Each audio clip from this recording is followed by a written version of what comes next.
Le problème, c'est qu'il n'y a plus de politique d'intégration depuis quelques années déjà. On ne parle que de politique d'immigration. C'est ça le problème. Non, il n'y a plus de politique d'intégration.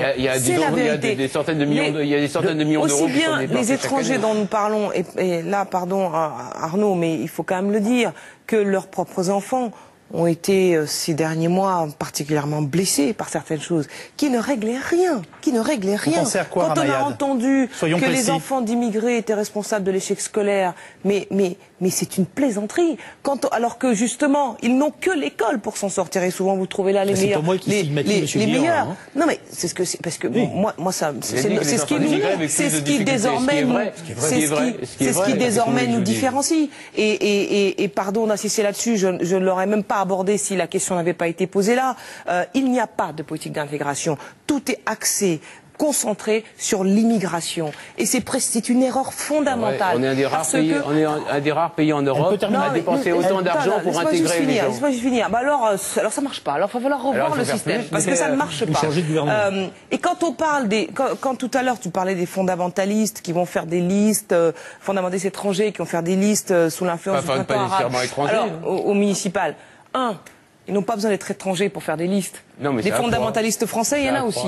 Et d'origine, de toutes sortes. Donc il n'y a pas besoin d'être étranger pour faire des listes fondamentalistes. La deuxième chose, c'est pas sous l'influence du printemps arabe, faut arrêter. Le printemps arabe a été un mouvement, pour ceux qui l'ont initié, je ne parle pas du résultat des élections, pour ceux qui l'ont initié, a été un mouvement de libération. Et demain, ils demanderont des comptes sur ce qui a été fait de leur révolution. On ne peut pas stigmatiser des millions de peuples arabes qui se sont libérés des dictatures. Je suis désolé, ça c'est pas possible. Et puis surtout, parlons un peu de politique d'intégration. Ça veut dire quoi?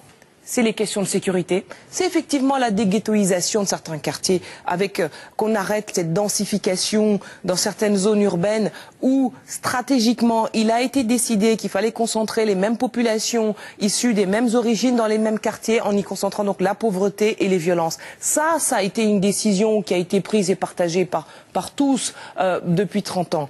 Parlons de l'école, où effectivement on a baissé volontairement le niveau pour s'adapter, soi-disant, aux enfants d'immigrés parce qu'ils ne pouvaient pas comprendre la culture française. On les a laissés étrangers, à leur propre culture. Si, c'est important. Parce que je suis désolée, c'est plus différencié que ça. Vous savez comme moi qu'il y a aussi des instituteurs. On n'a pas le droit d'entériner l'exclusion à travers des écoles labellisées. Mais je termine juste mon propos là-dessus.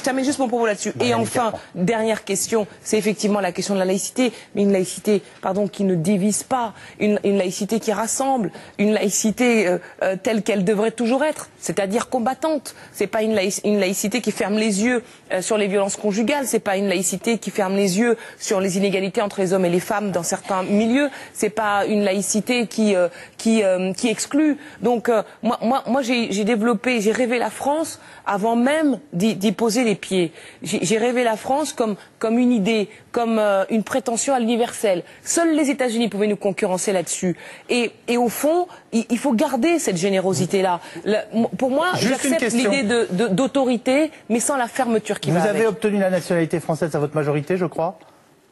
Non, en 97, donc plus tard. Vous vous souvenez de votre premier vote?